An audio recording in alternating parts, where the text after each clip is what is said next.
Assalamualaikum warahmatullahi wabarakatuh. Alhamdulillahi nahmaduhu wa nasta'inuhu wa nu'minu bihi wa natawakkalu alayhi wa nastaghfiruhu wa natubu ilayhi wa na'udzu billahi min shururi anfusina wa min sayyiati a'malina. Man yahdihillahu fala mudilla lahu wa man yudlil fala hadiya lahu. Wa asyhadu an la ilaha illallah wahdahu la syarika lah wa asyhadu anna Muhammadan abduhu wa rasuluh. Allahumma fassalli wa sallim wa barik wa tarham wa tahannan ala abdika wa rasulika sayyidina wa maulana Muhammadin wa ala alihi wa ashabihi wa man tabi'ahu huda. Amma ba'd. Hadaratil afadil sadatil ulama wal habaib ala izza dimaizukum. Yang terhormat dan yang saya hormati Bapak Wali Kota, yang terhormat dan saya hormati Ibu Bupati Pekalongan, para pejabat yang lain, sipil, TNI maupun Polri yang saya hormati, pengurus Yayasan Syuhada, ibu-ibu, bapak-bapak, saudara-saudara, dan teristimewa saudara saya yang saya cintai, Bapak Haji Taufik Ismail dan Bapak Haji Subah Asa. Pertama-tama saya harus memanjatkan puji syukur kehadirat Allah Subhanahu wa Ta'ala yang telah memperkenankan saya pada malam hari ini bersilaturahmi kepada Bapak Wali Kota dan saudara-saudara saya di Pekalongan dalam rangka memperingati Tahun Baru Hijriah. Mudah-mudahan perjumpaan kita dalam majelis yang baik, dalam rangka yang baik, dengan niat yang baik ini mendapat ridho dari Allah Subhanahu wa Ta'ala. Barokah manfaat fid dini wa dunya wal akhirah. Kita tahu bahwa tahun baru Hijriah ditradisikan dimulai oleh Amirul Mukminin Umar bin Khattab radhiyallahu anhu. Salah satu ungkapan Umar bin Khattab yang relevan dengan ini adalah ucapan beliau yang terkenal, hasibu anfusakum qabla an tuhasabu. Hisablah dirimu sebelum engkau dihisab. Hasibu anfusakum qabla an tuhasabu. Bukan hasibu ghairakum qabla anfusikum. Kesukaan kita sekarang adalah menghisap orang lain, sehingga tidak punya kesempatan untuk menghisap diri sendiri.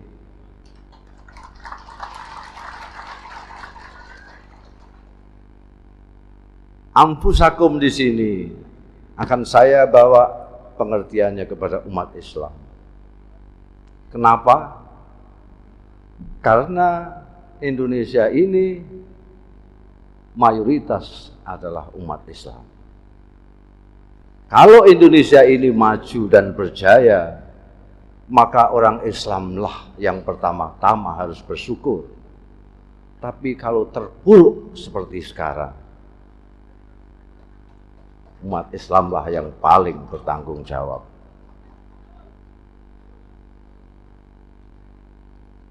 Untuk itu marilah mumpung masih tahun baru, jangan biarkan tahun baru selalu berlalu begitu saja seperti tahun-tahun yang lalu.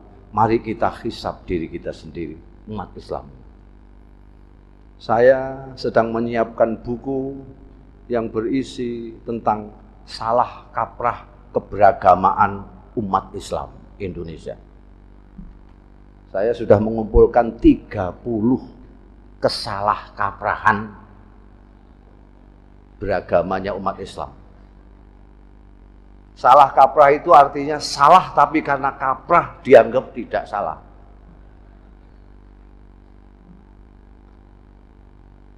Ini nanti sampean beli ya kalau jadian bukunya.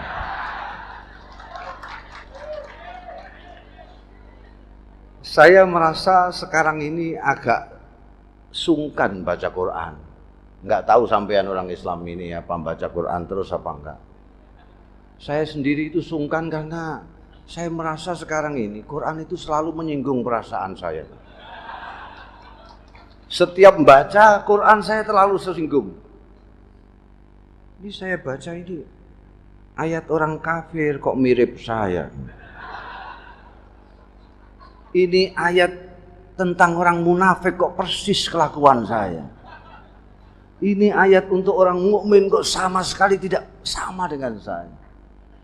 Untunglah Anda yang tidak paham Al-Quran atau tidak pernah membaca Al-Quran, karena Anda tidak akan tersinggung oleh Al-Quran.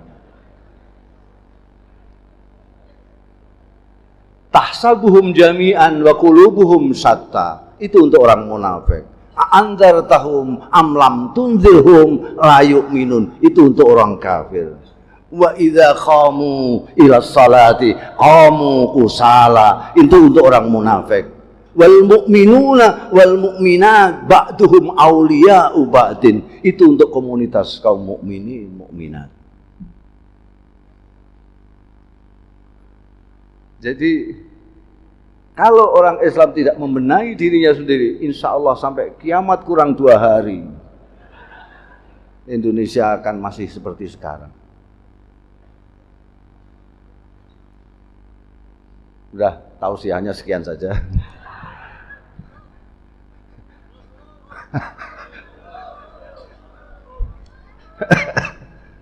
Jadi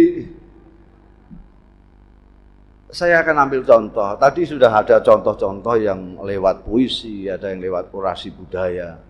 Bagaimana? Karena beliau-beliau ini sastrawan, seniman yang perasaannya halus. Jadi kalau bicara ya nggak ketoro, sampai yang tersinggung pun tidak tersinggung karena terlalu halus. Kalau saya ini sastrawanan gitu. Yang menjadikan saya sastrawan ya orang ini manusianya. Orang Pekalongan yang namanya Taufik Ismail ini. Saya digelandang-gelandang ke Jakarta, disuruh baca puisi Palestina.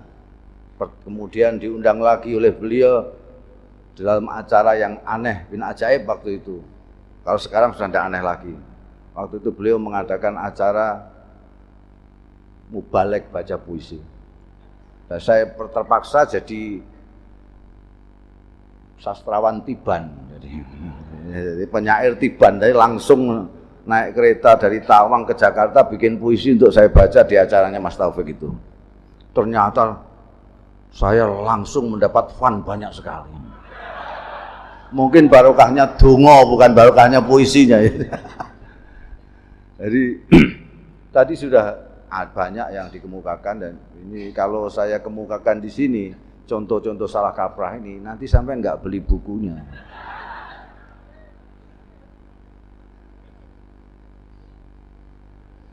Seperti tadi, wal mu'minuna wal mu'minatu ba'duhum awliya'u ba'din. Ini Quran, firman Allah.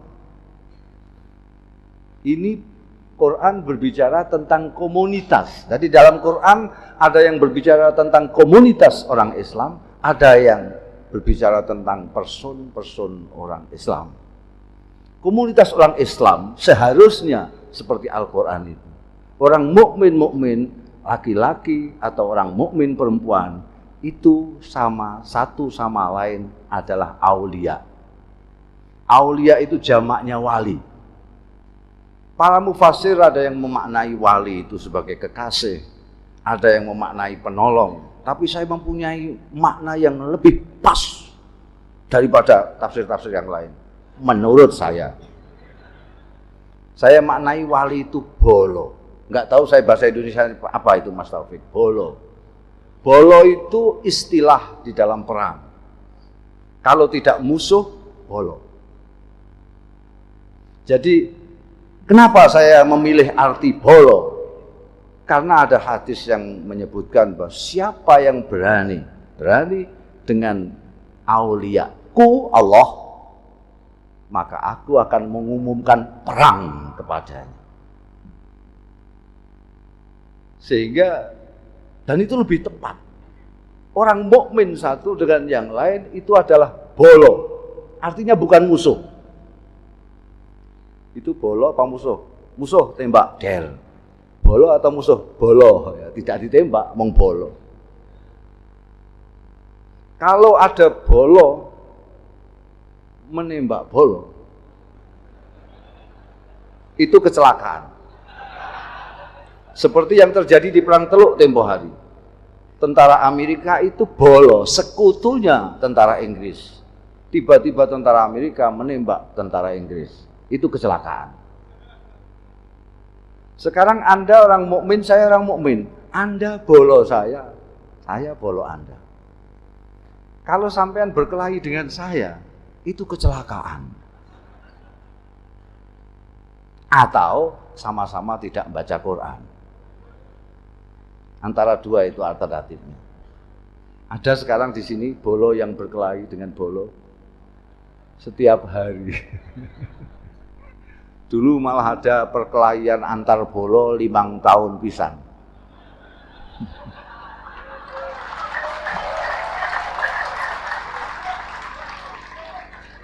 Muskil sekali. Itu kalau tidak berjuluk kiai atau ustadz tidak masalah. Kalau berjuluk kiai itu saya tidak bisa menerima akal saya. Masa kiai nggak baca Quran? Masa tidak tahu maknanya wali? Masa tidak tahu maknanya aulia? Itu muskil. Apakah mereka tidak muskil? Ini salah satu contoh saja. Sekarang Anda lihat, kalau Anda berjalan mulai dari Banyuwangi sampai Banten, tidak pernah Anda melihat masjid yang jelek satu pun, semuanya masjid bagus semua. Malah ada yang merencanakan di Jogja itu merencanakan entah berapa miliar itu habisnya. Itu masjid menaranya mau menyaingi Candi Prambanan. Di Jakarta, Depok ada masjid yang kubah dan anunya dari emas. Ini juga muskil bagi saya. Karena saya pernah datang ke salah satu masjid yang bagus itu di pinggir jalan. Saya kebetulan lewat karena saya pengamen malam. Jadi kalau segini ini nanti saya pulang ke rumah, itu sampai rumah subuh. Di tengah jalan jam 3, saya mampir kepengen tahu masjid yang bagus ini. Untuk sekalian menunggu sholat subuh. Saya tunggu setelah subuh, ada orang tua sekali. Mungkin besok pagi sudah meninggal. Saking tuanya itu. Dia utak-utak, apa bahasa Indonesia utak-utak itu? Alat speaker itu utak-utak itu ngapain orang tua begitu main-main alat itu? Ternyata dia cobaan gitu, udah tua. Setelah itu azan. Bayangkan orang setua itu azan. Suaranya kempreng, panjang, Allahu Akbar. Wah, ini nanti sampai subuhnya habis ini berapa. Begitu selesai azan, terus dia pujian. Tombo hati tambah jelek lagi suaranya.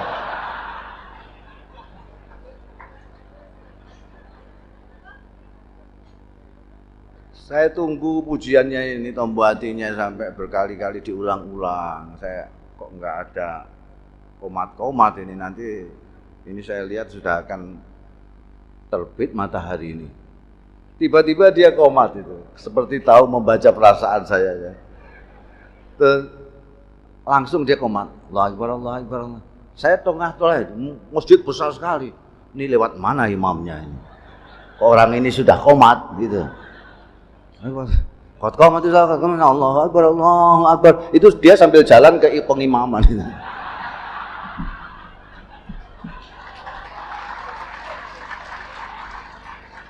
Kalau dia sendiri yang imami.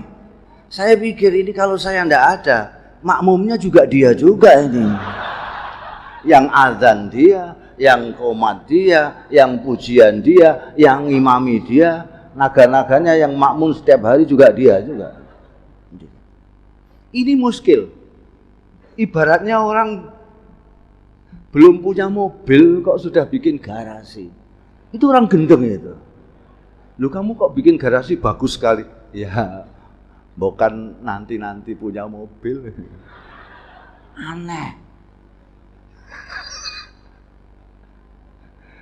Dan itu yang punya masjid bangga sekali. Udah ya baca cerpen aja ya ini.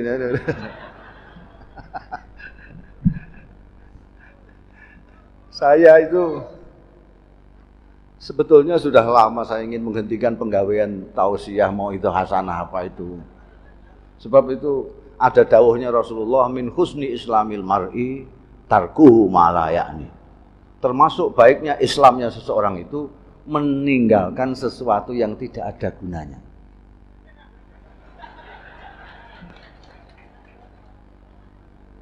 Saya itu kalau mulut sampai tanggal 57 masih ada mulutan. Mulut-mulutan Rajab, Rajabiyah, Isra Mi'raj. Nanti Sa'banan. Pesantren-pesantren semuanya mengadakan khataman, mauidhah hasanah lagi, tausiah lagi. Nanti puasa, tausiah, mauidhah hasanah lagi dalam rangka nuzulul Quran. Nanti hari raya dapat sehari sudah ada undangan lagi untuk tausiah, mauidhah hasanah dalam rangka halal bihalal. Sampai Solo. Habis itu terus ada tasyakuran haji. Terus begitu. Tapi begitu intensnya kita pengajian dan mauidhah hasanah tausiah. Tapi yang dimauidhahi ya tetap seperti itu. Yang sering berkelahi dengan saudaranya ya tidak berhenti itu. Yang korupsi ya terus berjalan malah tambah.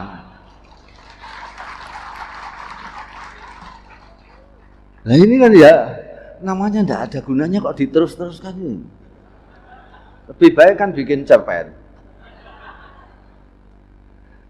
Saya itu begitu kenal seniman-seniman ini, saya dikompori dengan Pak Taufik Ismail yang penyair, saya dikompori supaya jadi penyair. Mudah kok Mas penyair itu. Enak jadi penyair daripada yang lain. Enaknya gimana? Kalau orang baca syair sampean keliru misalnya, itu yang disalahkan enggak sampean, yang disalahkan dirinya sendiri. Wah saya enggak paham ini terlalu tinggi.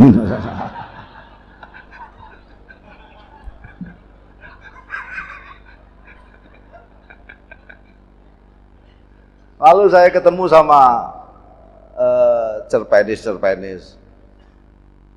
Saya diminta nulis cerpen. Nulis puisi bisa kok cerpen enggak bisa. Semua penyair itu bisa nulis cerpen itu. Terus saya bikin cerpen. Pertama kali saya bikin cerpen itu tahun 2004. Saya jadi penyair itu tahun berapa Mas Taufik, itu sudah tua sekali lah pokoknya. Tapi sekarang tulisan saya lebih banyak dari penyair-penyair sungguhan. Betul. Diwan saya itu, buku kumpulan puisi saya sampai sekarang sudah 9. Itu karena saya kalau nulis sak geleme udel. Terus sudah teori-teori sastra bagus ben terus. Itu urusannya kritikus gitu aja. Pokoknya saya nulis kartu-kartu sendiri gitu. Saya nulis pertama kali, ini saya tunjukkan dulu kepada kawan yang biasa nulis cerpen dan cerpenis betul, namanya Danarto. Mas, sampai nyuruh-nyuruh saya bikin cerpen. Ini saya sudah jadi, coba sampai lihat ini sudah cerpen apa belum. Dibaca. Ini sudah cerpen Mas, orangnya kalem. Jadi kalau ngeritik juga kalem itu, tidak kelihatan itu orang Seragen. Ini sudah cerpen Mas, tapi terlalu panjang. Tidak ada koran yang akan mau muat, apalagi Kompas. Karena Kompas itu terlalu hemat terhadap kolom. Paling jauh 10.000 karakter sajalah. Ini kok sampai 22.000 karakter. Wah, saya terus getulu. Saya lihat lagi ini yang saya buang yang mana ini? Yang saya buang ini ya nggak jadi cerpen. Ini saya buang nggak bisa bunyi. Wes menang cacak kalah cacak, saya kirimkan aja ke Kompas dulu. Nanti kalau dikembalikan ya sudah jadi cerpenis nggak paten. Saya kirim ke Kompas, dimuat satu halaman penuh. Mungkin donaturnya juga kagum, kok bisa dimuat? Mungkin karena isinya yang hebat. Bukan mungkin, tapi ini termasuk cerpen pilihan Kompas tahun 2004. Itu belum, karena orang Kompas nggak ada yang santri yang jadi juri. Ini yang kumpulan lukisan kaligrafi yang ada cerpen saya itu mendapat anugerah Majelis Sastra Asia Tenggara sebagai tulisan cerpen terbaik di Indonesia. Ini ada sastrawan banyak ya saya engkei gitu.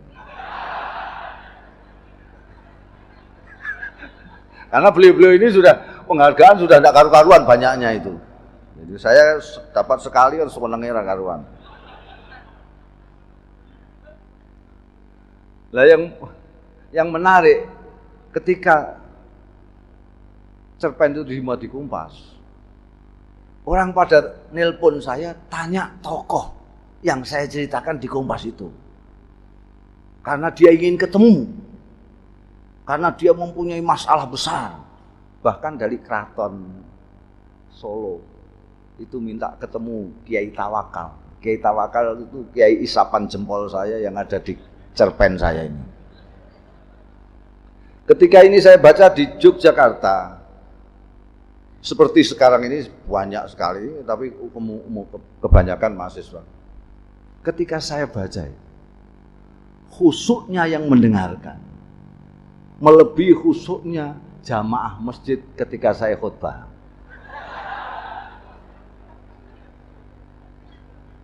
Ini saya mukadimai biar sampean tambah tertarik gitu. Itu saya pelajari dari Mas Taufik sama Mas Subasa. Tapi sebelum saya membaca cerpen supaya ya adil lah gitu, sampean juga ikut aktif. Anda akan saya ajak mendoakan Indonesia dulu. Munajat, karena ini kelihatannya kok beruntun gitu loh. Saya bayangkan ini apa duit pemerintah apa rantai ngurusi tsunami, gempa bumi ini kan.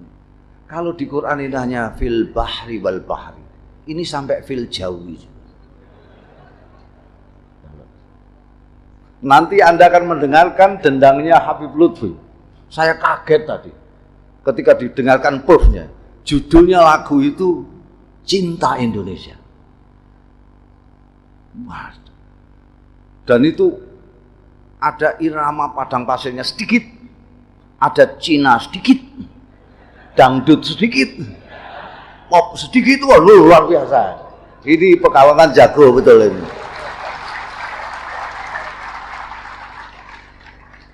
Nanti makanya ini ada dokter Rofik segala macam itu datang jauh-jauh dari Semarang ini.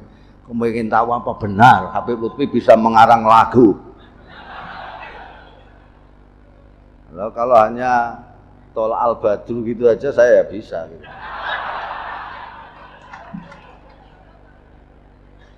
Mari kita munajat sejenak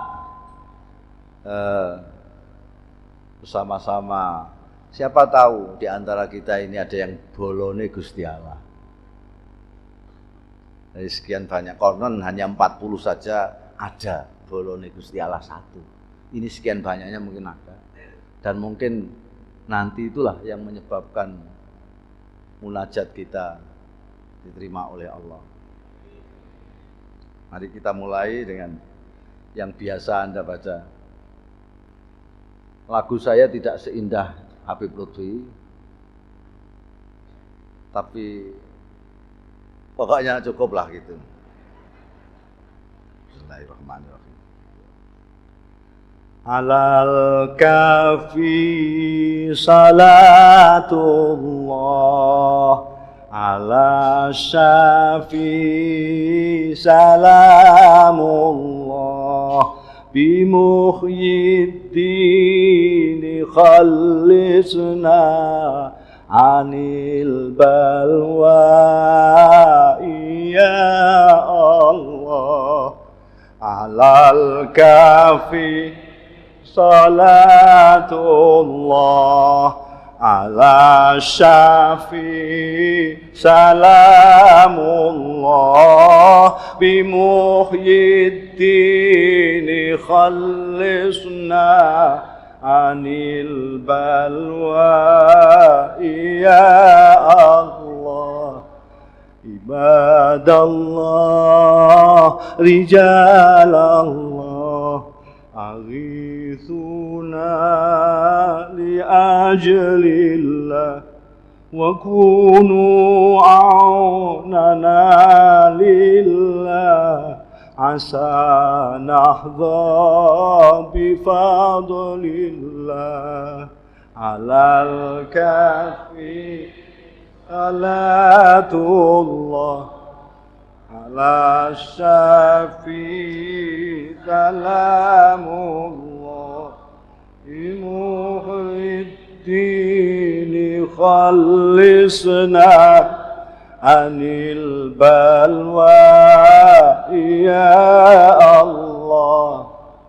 Ya aqtab wa ya anjam, wa ya sadat wa ya ahbab, wa antum ya ulil albab, ta'alaw wansuru lillah.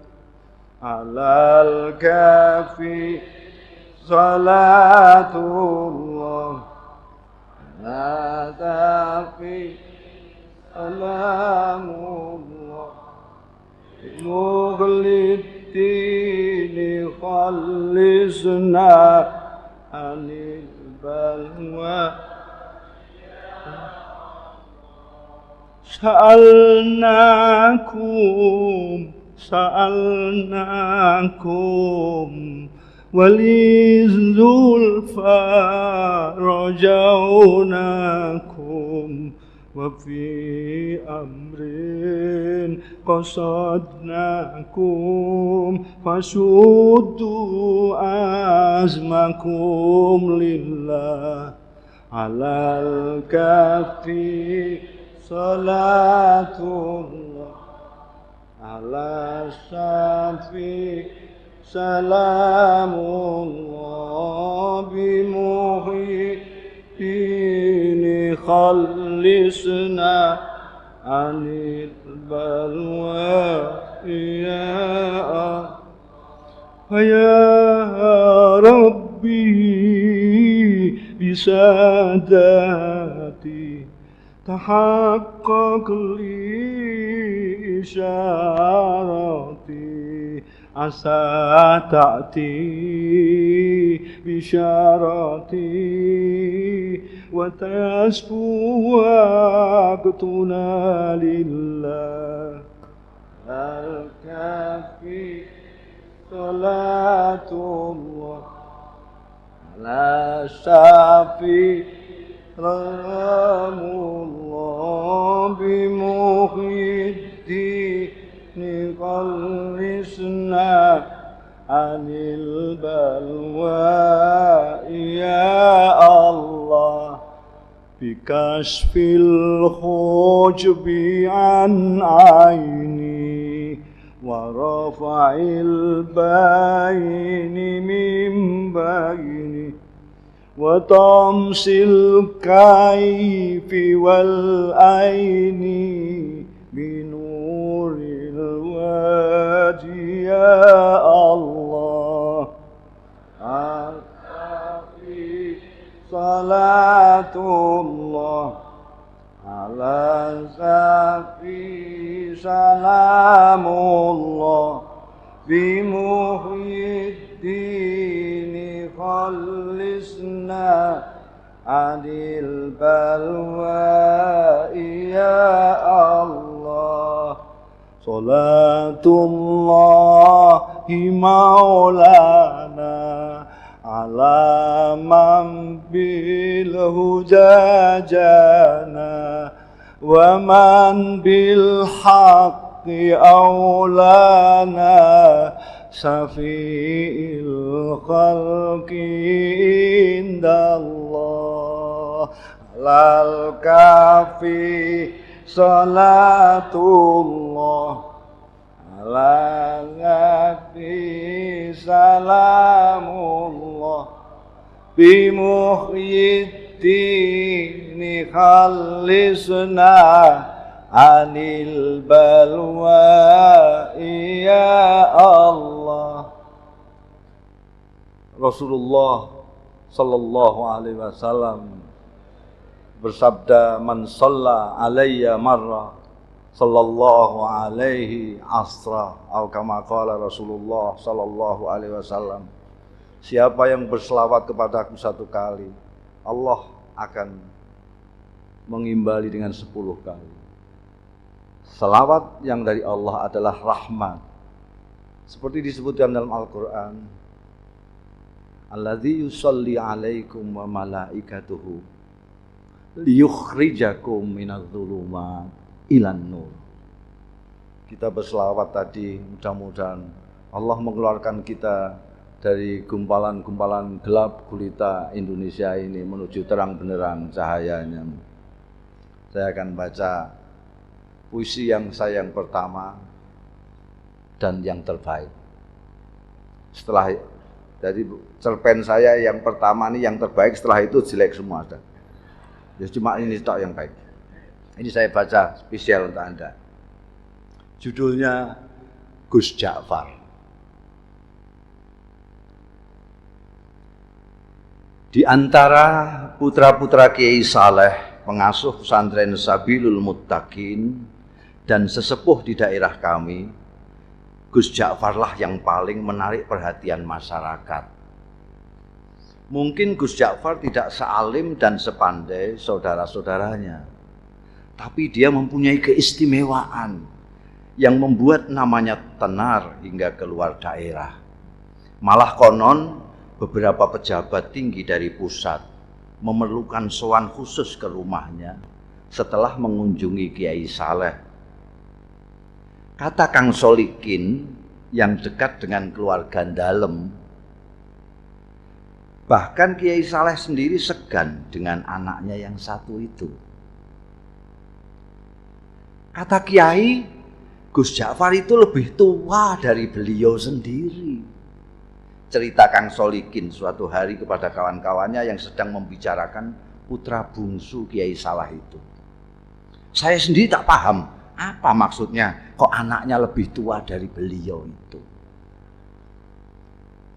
Tapi Gus Ja'far memang luar biasa, kata Mas Bambang, pegawai Pemda yang sering mengikuti pengajian subuh Kiai Saleh.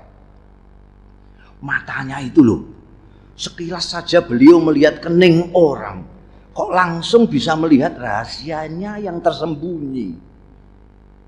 Kalian ingat enggak Sumini yang anak penjual rujak di terminal lama itu, yang dijuluki perawan tua itu?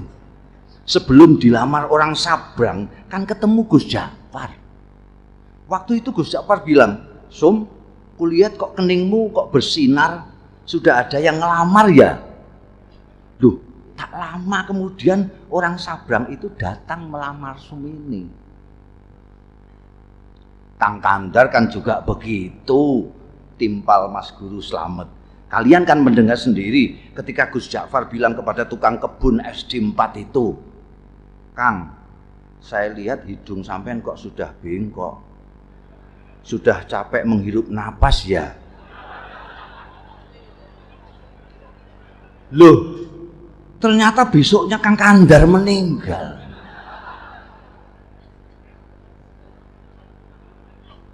Ya, waktu itu saya pikir Gus Ja'far hanya berkelakar, sahut Ustadz Kamil. Nggak taunya beliau sedang membaca tanda pada diri Kang Kandar.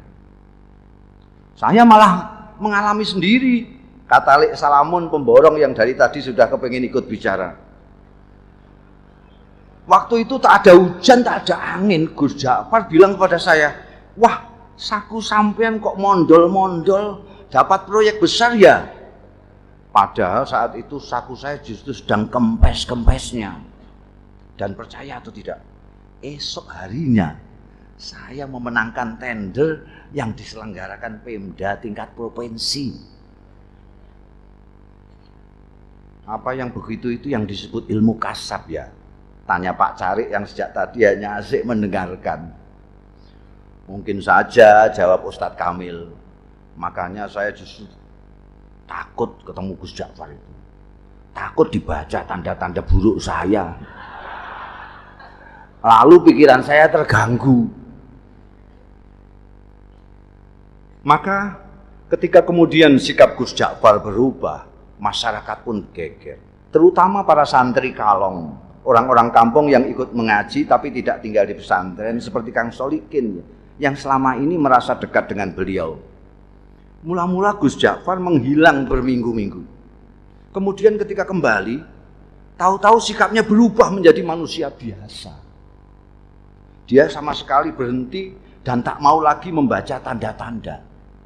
Tak mau lagi memberikan isyarat-isyarat yang berbau ramalan. Ringkas kata, dia benar-benar kehilangan keistimewaannya. Jangan-jangan ilmu beliau hilang pada saat beliau menghilang itu. Komentar Mas Guru Slamet penuh penyesalan. Wah, sayang sekali. Apa gerangan yang terjadi pada beliau ya?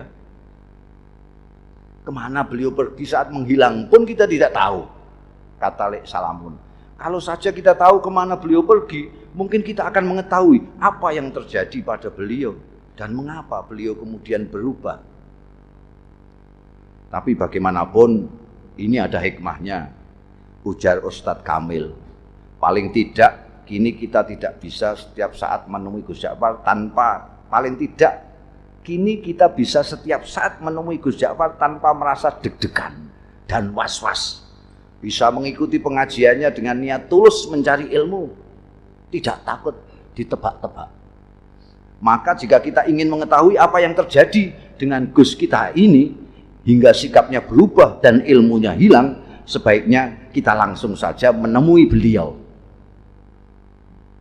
Begitulah sesuai usul Ustadz Kamil pada malam Jumat sehabis wiridan salat Isya, saat mana Gus Ja'far Prei tidak mengajar, rombongan santri Kalong sengaja mendatangi rumahnya.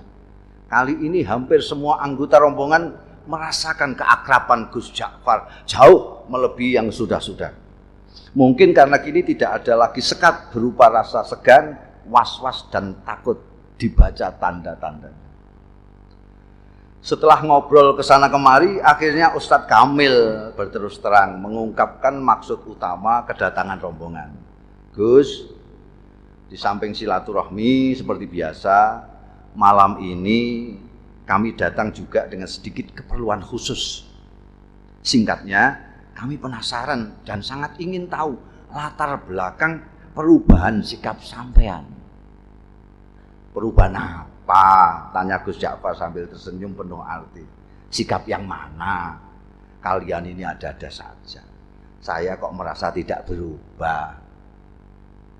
Dulu sampean kan biasa dan suka membaca tanda-tanda orang, tukas Mas Guru Slamet. Kok sekarang tiba-tiba makpet? Sampean tak mau lagi membaca, bahkan diminta pun tak mau. Oh itu, kata Gus Ja'far seperti benar-benar baru tahu. Tapi dia tidak segera meneruskan bicaranya, diam agak lama. Baru setelah menyeruput kopi di depannya, dia melanjutkan. Ceritanya panjang. Dia berhenti lagi, membuat kami tidak sabar, tapi kami diam saja. Kalian ingat enggak, saya lama menghilang? Akhirnya Gus Ja'far bertanya, membuat kami yakin bahwa dia benar-benar siap untuk bercerita. Maka serempak kami mengangguk. Suatu malam saya bermimpi ketemu almarhum ayah.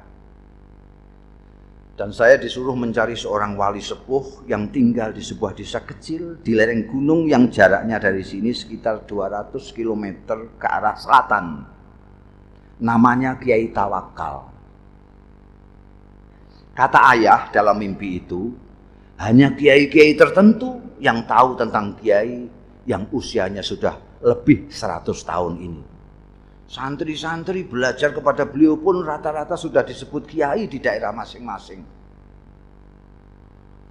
Terus terang, sejak bermimpi itu saya tidak bisa menahan keinginan saya untuk berkenalan dan kalau bisa berguru kepada wali tawakal itu.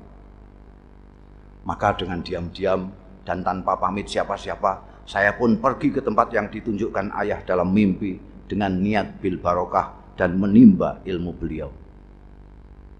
Ternyata ketika sampai di sana, hampir semua orang yang saya jumpai mengaku tidak mengenal nama Kiai Tawakal. Baru setelah seharian melacak ke sana kemari, ada seorang tua yang memberi petunjuk. Cobalah nak mas, ikuti jalan setapak di sana itu, katanya. Nanti nak mas akan berjumpa dengan sebuah sungai kecil. Terus saja nak mas menyeberang. Begitu sampai seberang, nak mas akan melihat gubuk-gubuk kecil dari bambu. Nah, kemungkinan besar orang yang nak mas cari akan nak mas jumpai di sana. Di gubuk yang terletak di tengah-tengah itulah tinggal seorang tua seperti yang nak mas gambarkan. Orang sini memanggilnya Mbah Jogo. Barangkali itulah yang nak mas sebut kiai siapa tadi? Kiai Tawakal. Ya, Kiai Tawakal. Saya yakin itu orangnya, Mbah Jogo. Saya pun mengikuti petunjuk orang tua itu menyeberang sungai dan menemukan sekelompok rumah gubuk dari bambu.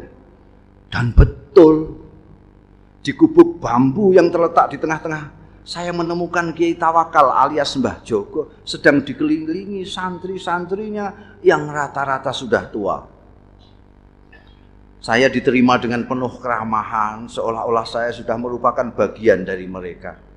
Dan kalian tahu, ternyata penampilan Kiai Tawakal sama sekali tidak mencerminkan sosoknya sebagai orang tua. Tubuhnya tegap, wajahnya berseri-seri, kedua matanya indah memancarkan kearifan. Bicaranya jelas dan teratur, hampir semua kalimat yang meluncur dari mulutnya bermuatan kata-kata hikmah. Tiba-tiba Gus Ja'far berhenti, menarik napas panjang, baru kemudian melanjutkan. Hanya ada satu hal yang membuat saya terkejut dan terganggu. Saya melihat di kening beliau yang lapang ada tanda yang jelas sekali. Seolah-olah saya membaca tulisan dengan huruf yang cukup besar dan berbunyi ahli neraka. Astagfirullah. Belum pernah selama ini saya melihat tanda yang begitu gamblang. Saya ingin tidak mempercayai apa yang saya lihat. Pasti saya keliru. Masa seorang yang dikenal wali, berilmu tinggi, dan disegani banyak kiai yang lain, disurat sebagai ahli neraka? Tak mungkin. Saya mencoba meyakinkan diri saya bahwa itu hanyalah ilusi. Tapi tak bisa. Tanda itu terus melekat di kening beliau. Bahkan belakangan saya melihat tanda itu semakin jelas ketika beliau habis berwudu. Gila. Akhirnya niat saya untuk menimba ilmu kepada beliau, meskipun secara lisan memang saya sampaikan demikian, dalam hati sudah berubah menjadi keinginan untuk menyelidiki dan memecahkan keganjilan ini. Beberapa hari saya amati perilaku Kiai Tawakal. Saya tidak melihat sama sekali hal-hal yang mencurigakan. Kegiatan rutinnya sehari-hari tidak begitu berbeda dengan kebanyakan kiai yang lain. Mengimami salat jamaah, melakukan salat sunnah seperti duha, tahajud, witir dan sebagainya. Mengajar kitab-kitab, umumnya kitab-kitab besar. Mujahadah, zikir malam, menemui tamu dan semacamnya. Kalaupun beliau keluar, biasanya untuk memenuhi undangan hajatan atau, dan ini sangat jarang sekali, mengisi pengajian umum. Memang ada kalanya beliau keluar pada malam-malam tertentu, Tapi menurut santri-santri yang lama, itu pun merupakan kegiatan rutin yang sudah dijalani Kiai Tawakal sejak muda. Semacam lelono broto, kata mereka. Baru setelah beberapa minggu tinggal di pesantren, saya mendapat kesempatan atau tepatnya keberanian untuk mengikuti Kiai Tawakal keluar. Saya pikir inilah kesempatan untuk mendapatkan jawaban atas tanda tanya yang selama ini mengganggu saya. Begitulah pada suatu malam purnama, saya melihat Kiai keluar dengan berpakaian rapi. Beliau berbelok. Ketika kemudian saya ikuti belok, saya kaget ternyata sosoknya tak kelihatan lagi.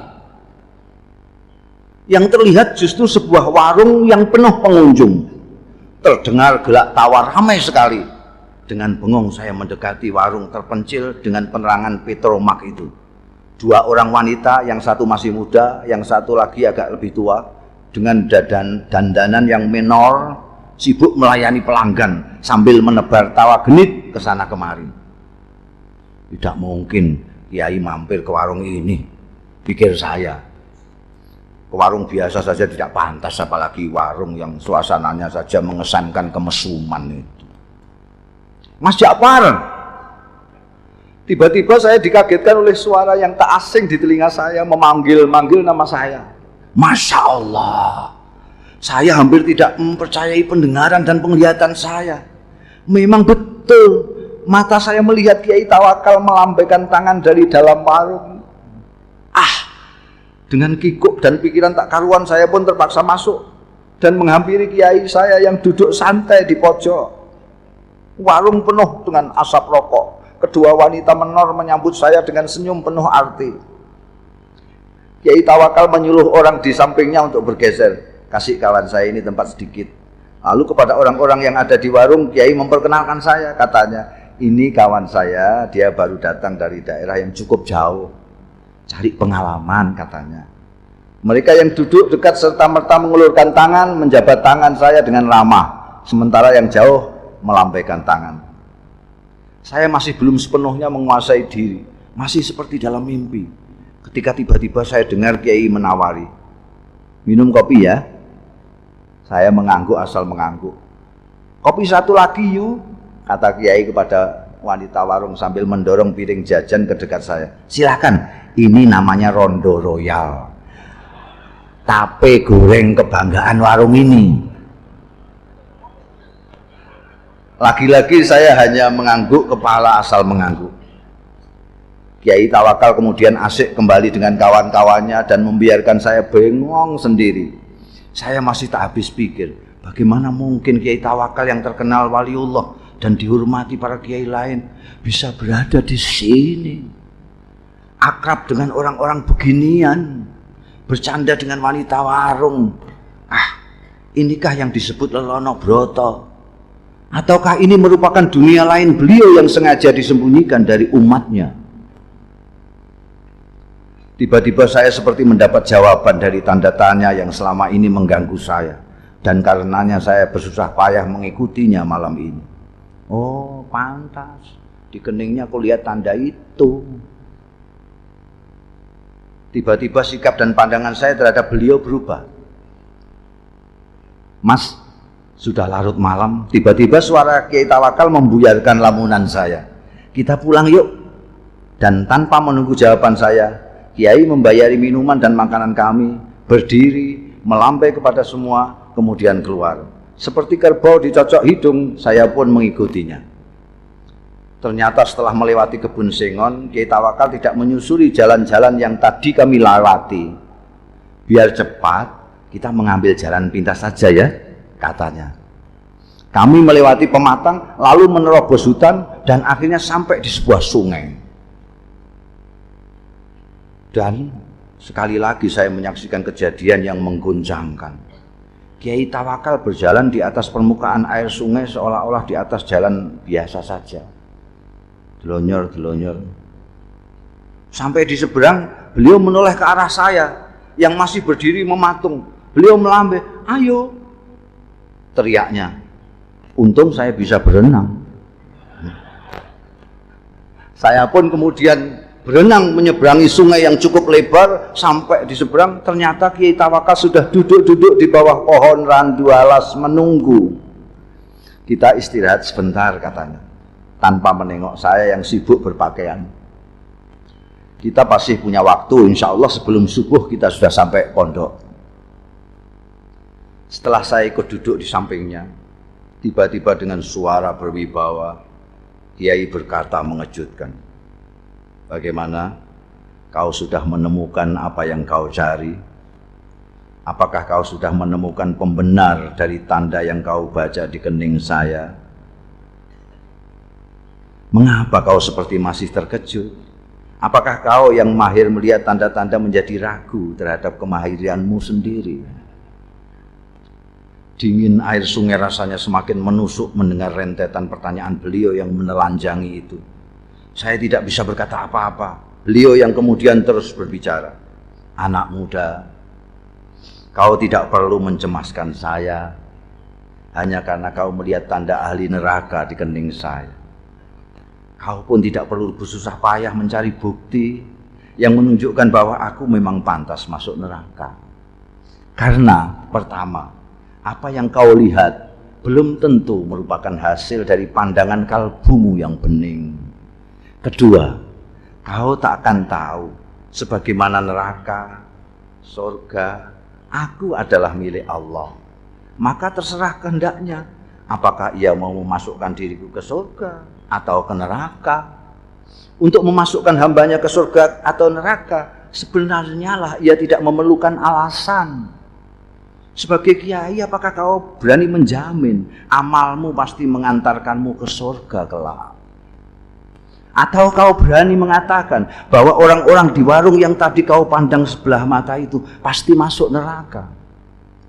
Kita berbuat baik karena kita ingin dipandang baik olehnya. Kita ingin berdekat-dekat dengannya. Tapi kita tidak berhak menuntut balasan kebaikan kita darinya. Mengapa?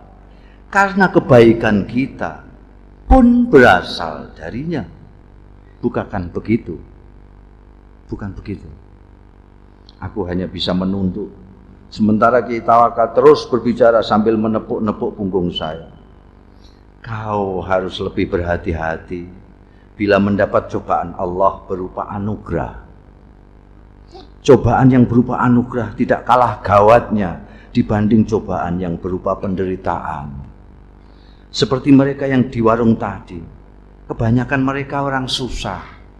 Orang susah sulit kau bayangkan bersikap takabur atau ujub, atau sikap-sikap lain yang cenderung membesarkan diri sendiri.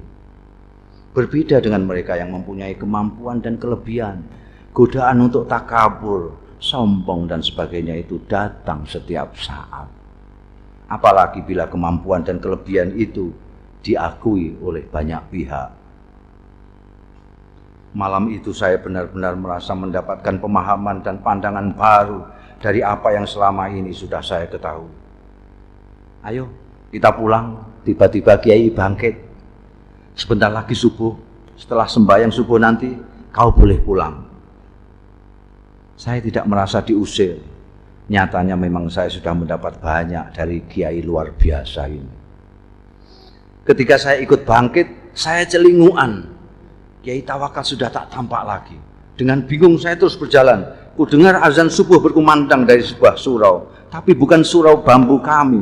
Seperti orang linglung, saya datangi surau itu dengan harapan bisa ketemu dan berjamaah saat subuh dengan Kiai Tawakal.